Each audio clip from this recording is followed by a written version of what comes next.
บุญบั้งไฟโอ้เขาเคยเฮ็ดบังไฟตัวเคยบั้งไฟครับบังไฟหมื่นบั้งไฟหมื่นโอ้โหเฮ็ดต้องไปหาตัดไม้เป้าอะนะครับรู้จักไม้เป้าบ่ไม้เป้าคืออะไรครับพี่โยฮะไม้เป้าคือไม้ชนิดหนึ่ง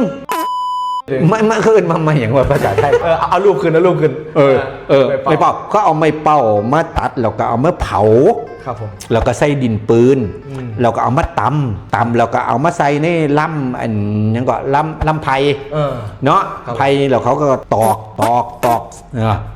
แล้วเขาเอาไปจูดสินะนั่นแหละบังไฟหมื่นเขาเคยเฮ็ดตอนเขาเป็นเด็กน้อยเขาอยู่วัดของผมเป็นบังไฟของผมเป็นบังกระทัดโอ้ยอันนี้น้อยนึงบังกระทัดก็คือไอเดียพุใช่ไหมภาษาไทยเขาเรียกของผมที่ไปซื้อบังบอลมากไหมครับเคยเล่นไหมครับเคยแล้วก็เอาขี้เกียร์มันข้างในขี้เกียร์กับดินปืนนั่นแหละดินปืนนะเอามาใส่กับก้อนหินมาใส่อย่างบันเนี่ยจูดมันอยู่กับอากาศร้อนนะฮะเข้ากับนั่งเฮ็ดอยู่เฮ็ดกับหมู่แล้วบ่ฮู้ว่ามันติดไฟจังไดมันย่ำดินปืนมันถือไฟมันก็บึ้มขนาดโอ้ยมึงเลยผู้ให้จนปันนี่แหมก็เรียกเขียวรุดไปเลยมันก็มีแต่ว่าอันตรายครับเด็กหน่อยวันเฮาเหรียญพวกอย่างซี่อันตรายหลายบางคนนิ้วขาดแค่มีนิ้วขาดออกข้าวนิ้วขาดผมเคยแตกซื้อมืออยู่ของแต่เป็นหยังครับ